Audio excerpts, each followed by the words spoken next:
Everyone, English teacher here. Welcome back to our channel. I hope everyone is doing well. ఈ రోజు కూడా మీకోసం మరొక మంచి వీడియో. ఈ వీడియోలో అయితే విషయం అనే పదానికి సంబంధించిన సెంటెన్సెస్ లైక్ ఇంత పెద్ద విషయం దాచావా, పనిలో పడి అసలు విషయం మర్చిపోయా, ఇలాంటి సెంటెన్సెస్ని ఇంగ్లీష్లో ఎలా చెప్పాలో క్లియర్గా ఎగ్జాంపుల్స్తో చూద్దాం. వీడియోలో ఉన్న సెంటెన్సెస్ అన్నీ యూస్ఫుల్గా అనిపిస్తే ఖచ్చితంగా ఒక లైక్ ఇచ్చేయండి. ఇప్పుడైతే ప్రీవియస్ వీడియోలో 2 క్వశ్చన్స్ అడిగాను కదా, వాటిలో ఫస్ట్ వన్ ఏంటంటే ఎవరు చేయాల్సిన అవసరం లేదు. దీన్ని ఇంగ్లీష్లో no one needs to do it ఇలా చెప్తాం. Now the second one is ఎవరి సహాయం తీసుకోవాలనుకోవడం లేదు. దీన్ని ఇంగ్లీష్లో I don't want to take anyone's help ఇలా చెప్తాం.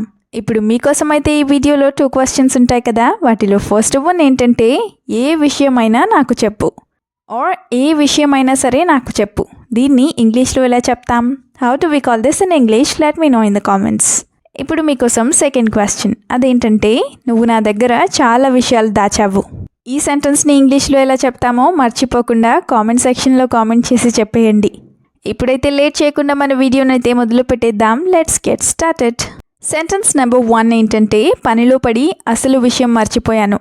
ఇలా చాలాసార్లు అంటూ ఉంటారు కదా, సో దీన్ని I got caught up in work and completely forgot the main thing. I got caught up in work and completely forgot the main thing ఇలా చెప్తాం. I got caught up in work అంటే నేను పనిలో పడిపోయాను లేదా పని ఎక్కువగా ఉండటం వల్ల పనిలో మునిగిపోయాను అని. అదే నువ్వు ఎంత బిజీగా లేదా ఎంత పనిలో ఉన్నా సరే నేను చెప్పిన విషయాన్ని మర్చిపోవద్దు ఇలా చెప్పాలనుకుంటే no matter how busy you are, don't forget what I told you. Or no matter how busy you are, don't forget the matter that I told you. ఇలా చెప్తాం. అదే నాకు మర్చిపోకుండా చెప్పేలా చూసుకో లేదా నాకు మర్చిపోకుండా చెప్పు ఇలా చెప్పాలనుకుంటే whatever it is or whatever the matter is, make sure you don't forget and tell me. Whatever the matter is, make sure you don't forget and tell me ఇలా చెప్తాం. సెంటెన్స్ నెంబర్ 2 ఈజ్ సోది చెప్పకుండా విషయం ఏంటో చెప్పు. ఇది కూడా చాలాసార్లు అనుకుంటూ ఉంటారు కదా, సో దీన్ని don't beat around the bush, just tell me what the matter is. Don't beat around the bush, just tell me what the matter is ఇలా చెప్తాం. Don't beat around the bush అనేది ఒక ఇడియం, అంటే అసలు విషయం ఏంటో చెప్పకుండా ఆ విషయం చుట్టూ తిరుగుతూ టైం స్పెండ్ చేయడం అనే మీనింగ్ వస్తుంది. అదే నువ్వు ఏం చెప్పాలనుకుంటున్నావో నాకు సరిగ్గా లేదా డైరెక్ట్గా చెప్పేసేయ్ ఇలా చెప్పాలనుకుంటే just tell me directly what you are trying to say. Just tell me directly what you are trying to say ఇలా చెప్తాం. టెల్ మీ డైరెక్ట్లీ అంటే నాకు సూటిగా ఏంటో చెప్పేసేయ్ అని. అదే నేను నీ సోదంతా ఇంత ఎక్కువసేపు వినలేను, నువ్వు సరిగ్గా అసలు విషయం ఏంటో నాకు చెప్పు ఇలా చెప్పాలనుకుంటే I can't listen to your rambling for too long, so just tell me what the matter is. I can't listen to your rambling for too long, so just tell me what the matter is ఇలా చెప్తాం. రాంబ్లింగ్ అంటే అసలు విషయం ఏంటో సరిగ్గా చెప్పకుండా అన్నెసెసరీగా మాట్లాడుతూ ఉండటం. దీన్నే మనం వాడుక భాషలో సోది అని అంటూ ఉంటాం. సెంటెన్స్ నెంబర్ 3 ఈజ్ ఒక్కటి కూడా పనికొచ్చే విషయం లేదు. ఇది కూడా చాలాసార్లు అనుకుంటూ ఉంటారు కదా, సో దీన్ని not a single thing is useful or not a single matter is useful ఇలా చెప్తాం. అదే నువ్వు మాట్లాడినంతసేపు లేదా నీ మాటల్లో లేదా నువ్వు మాట్లాడిన కాన్వర్సేషన్లో ఒక్కటి కూడా పనికొచ్చే విషయం లేదు లేదా ఒక్కటి కూడా పనికొచ్చే విషయాన్ని నువ్వు మాట్లాడలేదు ఇలా చెప్పాలనుకుంటే you haven't said a single useful thing the entire time you have been talking. You haven't said a single useful thing the entire time you have been talking ఇలా చెప్తాం. The entire time you have been talking అంటే నువ్వు మాట్లాడుతున్నంతసేపు కూడా అని. అదే నువ్వు ఇలాగే ఉంటే జీవితంలో పైకి రావడం చాలా కష్టం ఇలా చెప్పాలనుకుంటే if you keep being like this it's very difficult to succeed in life. If you keep being like this it's very difficult to succeed in life ఇలా చెప్తాం.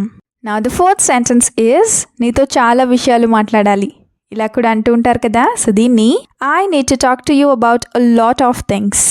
I need to talk to you about a lot of things ఇలా చెప్తాం. అదే నేను నీతో మాట్లాడడం వల్ల చాలా విషయాలు నేర్చుకున్నాను లేదా చాలా విషయాల్ని తెలుసుకున్నాను ఇలా చెప్పాలనుకుంటే I have learned a lot of things by talking to you. I have learned a lot of things by talking to you ఇలా చెప్తాం. బై టాకింగ్ టు యూ అంటే నీతో మాట్లాడటం వల్ల అని. Another example is we don't have time to talk about many things, so just tell me a few. Or, we don't have time to talk about many things, so just tell me a few things. అంటే మనం చాలా విషయాలు మాట్లాడుకోవడానికి time లేదు, కాబట్టి కొన్ని మాత్రం చెప్పు అని. సెంటెన్స్ నెంబర్ 5 ఏంటంటే అన్ని విషయాలు ముందే మాట్లాడుకో. ఇలా కూడా చెప్తూ ఉంటారు కదా. సో దీన్ని talk about all the things before hand. Talk about all the things before hand ఇలా చెప్తాం. Talk all the things before hand అంటే అన్ని ముందే మాట్లాడేసుకో అని. అదే ఏదైనా కొనే ముందు మనం అన్నిటినీ చాలా జాగ్రత్తగా మాట్లాడుకోవాలి.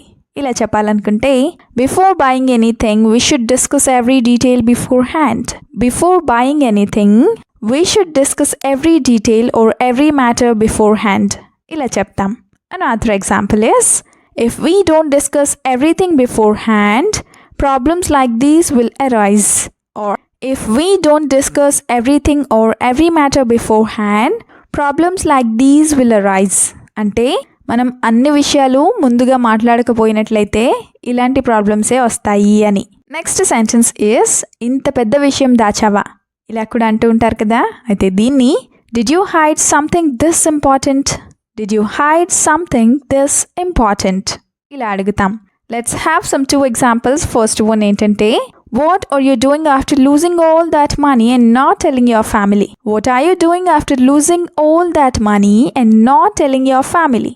అంటే నువ్వు అన్ని డబ్బులు పోగొట్టుకున్న తర్వాత మీ ఫ్యామిలీకి చెప్పకుండా ఏం చేస్తున్నావు అని. Another example is you said you would tell me everything but you are not telling me anything.